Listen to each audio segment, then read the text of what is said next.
Hey, aujourd'hui on s'attaque enfin à l'empire Lilo et Stitch avec Lilo et Stitch 2, Hawaii nous avons un problème. Alors, cette suite est un peu dure à replacer chronologiquement dans l'univers Lilo et Stitch, je vous conseille de prendre des notes, ok? En 2002 sort Lilo et Stitch, un ovni dans la filmographie Disney qui malgré un score un peu timide au box-office devient vite un énorme phénomène culturel. Du coup, un an plus tard, Disney décide de sortir une suite qui n'est pas Lilo et Stitch 2, mais Stitch le film, qui va en fait lancer la série animée qui sera ensuite diffusée sur Disney Channel. La série se conclut sur un autre film, Leroy et Stitch, qui sort en 2006. Mais parallèlement à tout ça, Lilo et Stitch 2 sort en 2005 alors que la série est toujours en cours de diffusion et surprise surprise, il n'a strictement rien à voir avec la série. Donc, est-ce que Lilo et Stitch 2 se passe avant la série, après la série, dans un univers alternatif?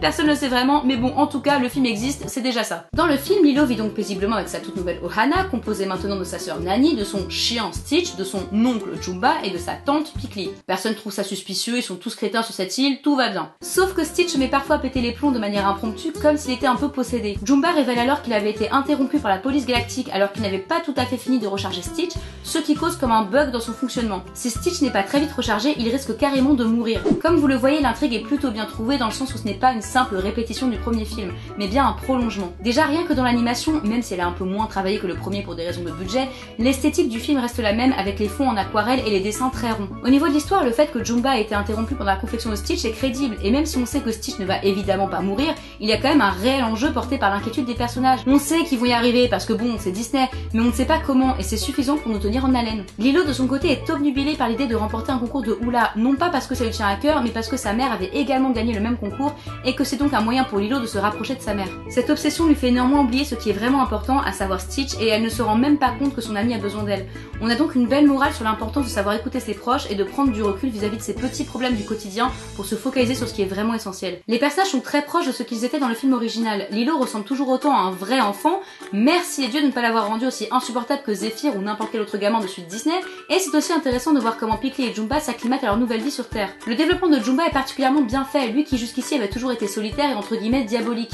Il apprend à s'ouvrir à sa nouvelle famille, plus particulièrement à Pikli, qui le complémente parfaitement et qui va même lui redonner confiance en lui quand il pense ne pas parvenir à sauver Stitch. Le seul souci, c'est que comme Jumba a du mal à faire confiance au reste de la famille, il ne dit pas à Lilo et Nani que Stitch a un problème. Du coup, Lilo pense que Stitch fait exprès de mal se comporter pour saboter son concours et évidemment, on a le droit au cliché du malentendu. On s'en serait bien passé, je pense qu'il y avait un autre moyen de trouver une source de conflit, mais bon, en vrai, le focus du film est plus sur les personnages que sur l'intrigue et c'est pas plus mal. C'est aussi cool de voir que Nani et David ne sont pas genre mariés 4 enfants. Nani n'a toujours pas vraiment le temps pour David avec tout le travail que lui demande son rôle de figure parentale, même si on voit qu'elle compte beaucoup pour elle et qu'elle aimerait pouvoir se consacrer plus à lui. Ces deux-là ont encore pas mal de choses à régler avant de songer se mettre vraiment en couple, ce qui rend leur relation 30 fois plus réaliste que n'importe quel couple Disney. Et puis l'espèce de sous-intrigue où Pikli essaye de raviver la flamme de Nani en la rendant jalouse est vraiment marrante. L'humour est de toute façon très présent dans le film, tout comme le premier Lilo et Stitch, et pour la plupart les blagues fonctionnent plutôt bien. C'est pas aussi barré que le premier, mais on retrouve quand même cet humour un peu acide et absurde dans certaines répliques. En plus c'est bien dosé, c'est pas juste une succession de gags, il y a aussi pas mal de moments émotions, parfois assez intenses. Le moment où Stitch est sur le point de mourir est vraiment prenant, la mise en scène est bonne et les expressions et réactions de chaque personnage sont très bien animées. C'est juste dommage que tout soit foutu en l'air à la dernière minute parce que Stitch ressuscite sans aucune raison. Quand une séquence émotion se termine par un ta gueule c'est magique, ça casse un peu le truc quand même. Donc bref, malgré une fin très bâclée et des clichés irritants ici et là, Lilo et Stitch 2 est vraiment une bonne suite, clairement pas au niveau de l'original parce que ça reste quand même assez superficiel dans les problèmes explorés, mais ça fait le job.